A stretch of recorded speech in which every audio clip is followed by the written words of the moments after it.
pada bulan Rajab, ada peristiwa yang besar yang Allah rakamkan dalam Al-Quran, dalam surah Al-Isra dan juga dalam surah An-Najm. Peristiwa Isra dan Mi'raj Rasulullah sallallahu alaihi wasallam.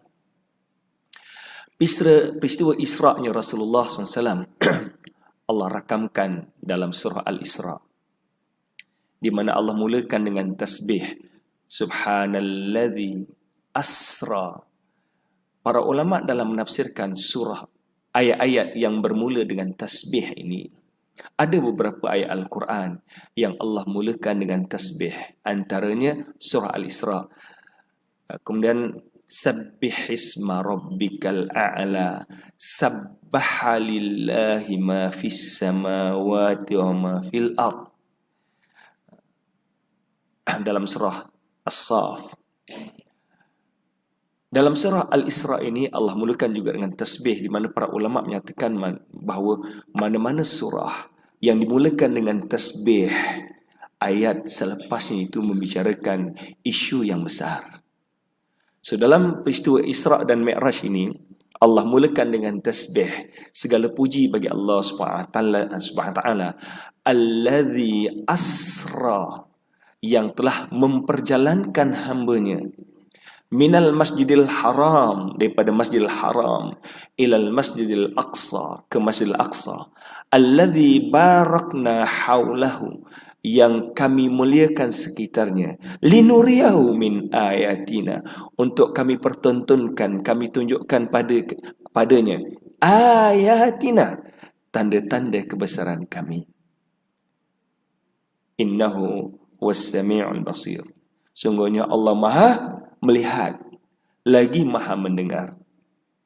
Tuan-tuan sekalian, kemungkinan di sana sini orang akan bicarakan ada majlis sambutan Isra dan Mi'raj. Saya tidak berniat untuk membicarakan peristiwa Isra dan Mi'raj detail malam ini. Cuma saya nak ambil satu sudut yang kecil tentang peristiwa-peristiwa yang berlaku itu. Mungkin tuan-tuan biasa dengar dalam peristiwa Isra dan Mi'raj ataupun majlis Isra dan Mi'raj. Saya nak sentuh sedikit tentang perjalanan Nabi ini, sama ada daripada Isra-nya Nabi sampailah Mi'rajnya ke langit, ya. Perjalanan yang begitu singkat, tetapi destinasi yang begitu jauh. Jarak di antara Masjidil Haram ke Masjidil Aqsa lebih kurang 1350 km. Kalau naik unta, pergi balik mengambil masa 2 bulan ketika itu.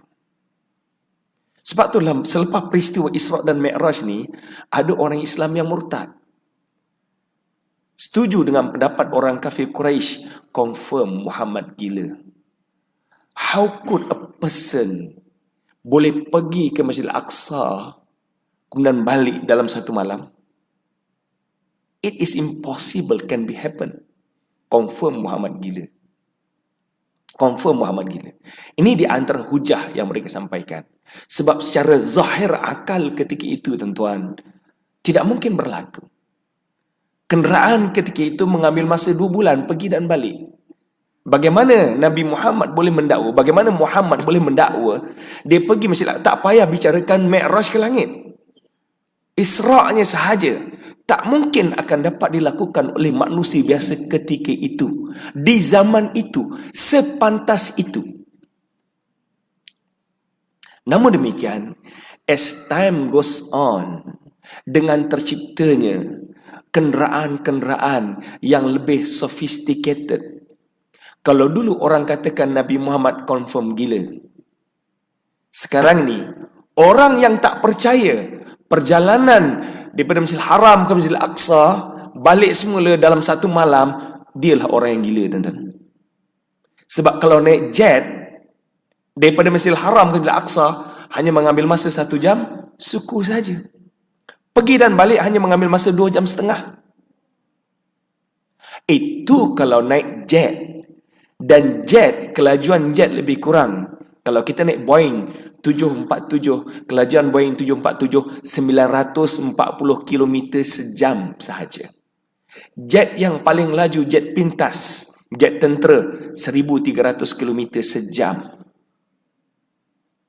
Namun demikian, Nabi Muhammad bukan hanya Isra, Mi'raj ke langit.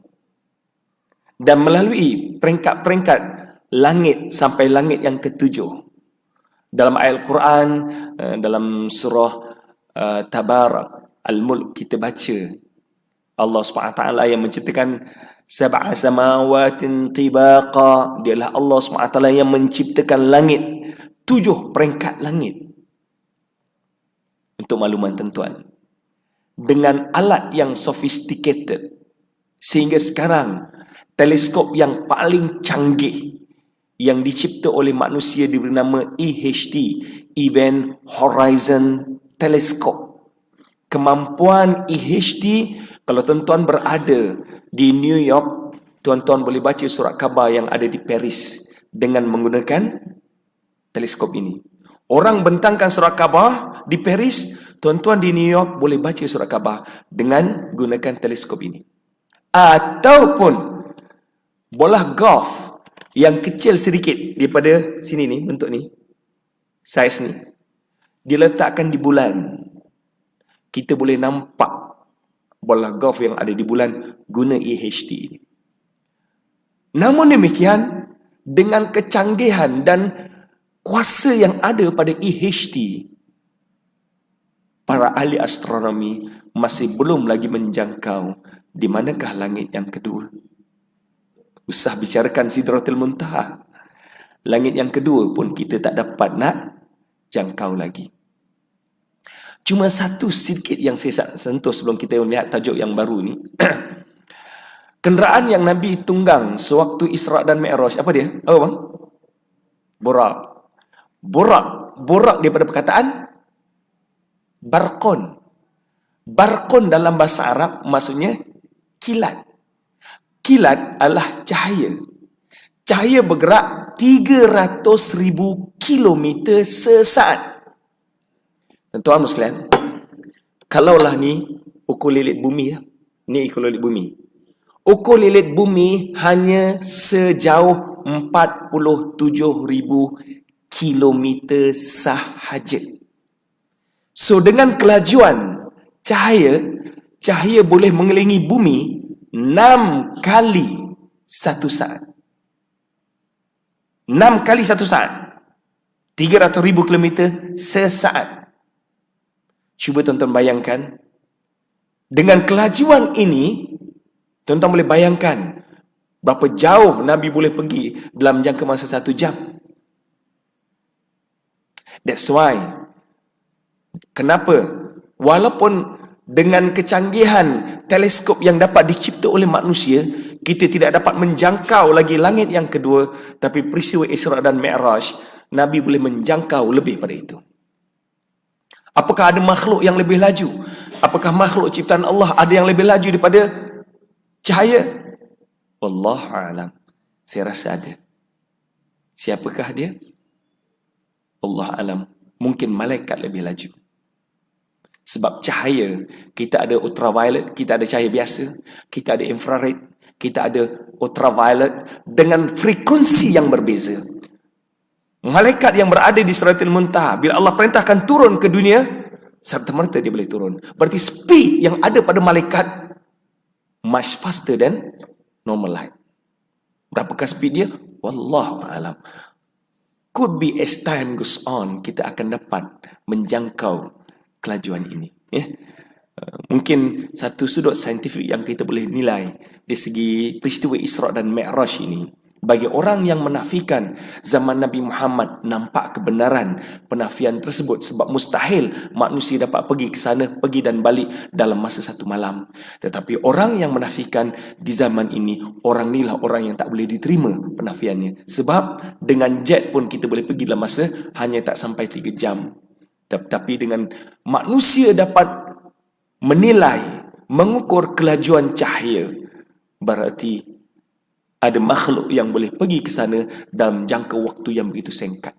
Sebab itulah ketika mana Nabi Sulaiman AS hendak memerintah untuk memindahkan istana Balqis ke Palestin, daripada Sana'a ke Yaman ni, daripada Yaman ke Mekah, Sana'a ke Yaman, ke Baitul Masjidil Haram, kemudian nak pergi ke Baitul Maqdis, jaraknya 2 kali ganda daripada Isra'nya Nabi Muhammad SAW. Tetapi jin dapat memindahkan istana tersebut bukan satu malam. So, bila Nabi Sulaiman tanya, siapa di kalangan kamu yang boleh pindahkan istana ini? Ada jin kata, okey, aku boleh pindahkan dalam masa yang begitu pantas. Berapa pantas? Seorang berdiri, kemudian duduk, dia boleh sampai. Ada lagi jin kata, itu lambat sangat. Aku boleh pindahkan sekelip mata. Jarak di antara Yaman ke Palestin, Jerusalem, jarak dia lebih pada 2,000 kilometer. Dan jin boleh bawa sekelip mata. Berarti, kalaulah pergerakan Nabi Muhammad, jin boleh bergerak begitu pantas, tak pelik bergerak boleh bawa Nabi Muhammad SAW dalam keadaan yang lebih pantas.